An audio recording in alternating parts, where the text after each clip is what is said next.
Originally, I didn't like batch painting, but now that I've done it a few times, I have discovered one cool thing about it.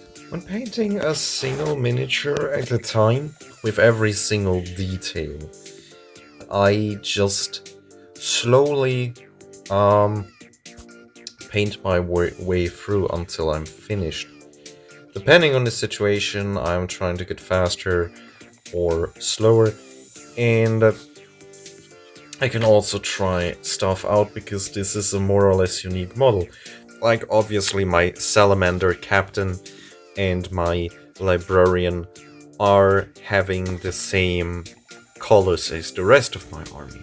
However, when I'm painting a bunch of the very same models in different poses, I've done it with my Infernus Marines, I've done it with the ghouls, and I lately did this with the art boys.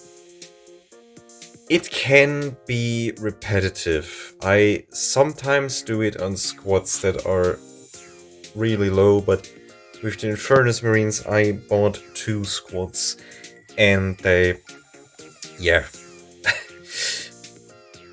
I just figured out when I have to paint so many models of a squad, I don't necessarily want to do a 10-man squad at once, or want to finish every single model bit by bit. That's why it took me months to finally finish the Hopgrot slivers.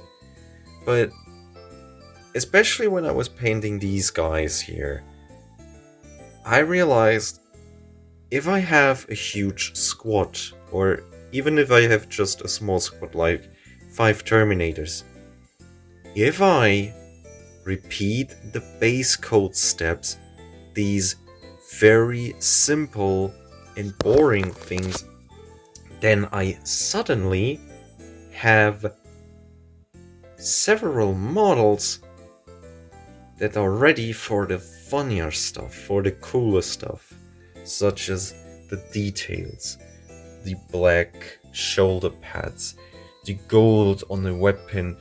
I forgot. Did I forget? No. Okay. I thought I forgot to paint the purity seal, but it just looks very green on camera. In actuality, it is. Now you can see it. Yeah, I didn't put too much paint on it. So essentially, when I had all these models ready, I painted the skin black, I painted the armor in a silver metal color, I was able to do things like adding blood and dirt, and maybe even color the cloth different, like this one's red, this one's Wraithbone. And I did this with a few models. Most have the Wraithbone, but he, for example, he has yellow, and it are just minor differences that you don't see on the table, but it makes the squad feel a little bit more lively and different, because now I already spent a lot of time to make them unified, and now I can take a little bit more time to personalize them. And with this model specifically, I have to hold him in the light again because it's too dark up there. He is the leader, and I wanted him to be extra bloody, so I just went crazy with my brush and smeared red color all over it. It even drops on the base and stuff. And no, I didn't use any technical paint. This is Mephiston red mixed with Fondia brown and Abaddon black. And I think it shows, but on the table it should look fine. On the camera it looks like shit because it's so I guess my point is, what I appreciate about batch painting now is then when I really want to paint models and want to make some progress, starting out with this essentially gives me the possibility to make every single member of that squad prepared to be personalized, prepared to be finished, prepared to be polished. So when I have an evening like today where I don't have as much time, but I still want to focus, but I'm not focused enough, I can use the time to just do the messy steps to get paint on the models. And yeah, it's actually that simple.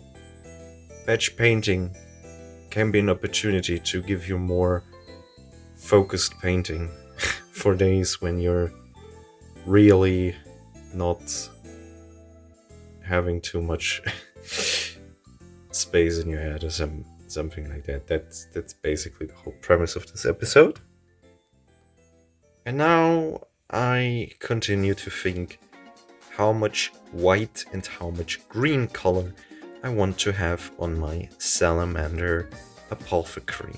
I think half of the arms and legs green, but not entirely green. And also I don't like that shoulder pad being green or the color of the chapter. I will figure something out. So it's a new morning and I have now applied black to my models, and yeah, I then went on to apply lead belcher and eventually gold, and this is what I meant this is what I meant when I said I can basically switch between focusing on a single miniature or batch painting now, because now I go back and forth and suddenly I'm in the mood to paint a character or a single model, and because of this I now focused a lot on the leader on this. Again, reminder, I don't have tools for green stuff, I've just made this with my bare hands. I'm satisfied with that. But I did not just paint this guy, I have also toggled between him and painting the apothecary. Now he is a bit messy in certain places. I didn't look up how to paint white and stuff. There are some techniques. You should start with gray or rave bone or other colors and build up a bit. I might try that out the next time, but I was just excited to paint, and yeah, I just tried it out, and honestly, while it's not the best paint job, I like the silhouette. No, not the silhouette. I like the color scheme. I definitely wanted this one to be primarily white, but I didn't just want to have the shoulder pad green. That would have looked bad in my opinion, or at least I don't like it. Yeah, washes are still drying. And yeah, that's my current progress.